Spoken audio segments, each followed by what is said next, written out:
I've seen some very well-meaning, but frankly wrong videos about this 17 diapers mom controversy thing that's going on. So let me clarify a couple things. Most of these well-meaning videos are along the lines of, well, you can't really say from just that one little video if there might be a problem.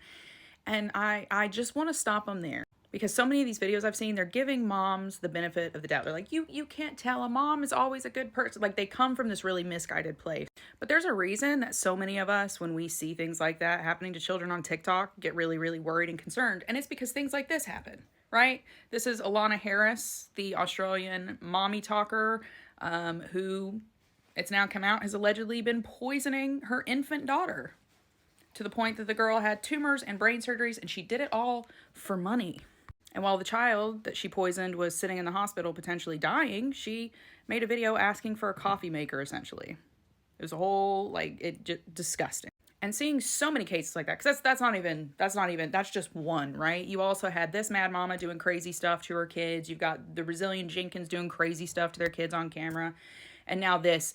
The reason that people are like freaking out about this is because we've seen it time and time again on here. Time and time again.